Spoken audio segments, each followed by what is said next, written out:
India's largest production రాగి కర్ణాటకలో అయితే ఉంది. మన ఆంధ్రలో కూడా దీనికి డిమాండ్ అనేది ఎక్కువ ఉంది. ఎందుకంటే రాగి అనే దాంట్లో ప్రోటీన్స్ అనేవి ఎక్కువ ఉంటాయి. రాగి పంటని వర్షాకాలంలో స్టార్ట్ చేసుకుంటే 4 నెలల్లోనే కంప్లీట్ అవుతుంది. అంటే మన జూన్ జూలైలో స్టార్ట్ చేసుకుంటే మనకి సెప్టెంబర్ కల్లా కంప్లీట్ అయిపోతుంది. రాగి పంటని 1 ఎకర్ ఆఫ్ ల్యాండ్ లో స్టార్ట్ చేసుకోవాలంటే మనకి 20,000 ఇన్వెస్ట్మెంట్ అయితే కావాలి.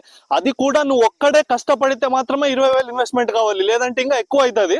ఇప్పుడు 20,000 ఇన్వెస్ట్మెంట్ తర్వాత 4 మంత్స్ లో మనకి 20 క్వింటాల్ దిగుబడి అయితే వస్తుంది. మార్కెట్ లో క్వింటాల్ ప్రైస్ 4,000 నుంచి 5,000 వరకు వేరే అయితే ఉంటది. నువ్వు 4,000 రూపాయలు ప్రైస్ క్యాచ్ చేసినా 60 నుంచి 70,000 వరకు ప్రాఫిట్ తీసుకోవచ్చు. దాంట్లో నీ ఇన్వెస్ట్మెంట్ అంతా తీసేసిన 40,000 వరకు మిగలొచ్చు 4 నెలల కాలంలోనే. దీంట్లో రిస్క్ ఫ్యాక్టర్ ఏంటో తెలుసా? చుట్టుపక్కల ఉన్న అనిమల్స్ నుంచి రిస్క్ ఉంటది. అలాగే వీటికి ఎక్కువ గాలి లేదా ఎక్కువ వర్షాలు వచ్చినప్పుడు ఈ చెట్టు ఏదైతే ఉందో అది పడిపోయే ఛాన్సెస్ కూడా ఉంటది. కానీ రిస్క్ తక్కువ ఉంటది. మనం కరెక్ట్ గా ఫర్టిలైజర్స్ అలాగే మన ప్రొటెక్షన్ అనేది ఇచ్చుకుంటే మన ప్రాఫిట్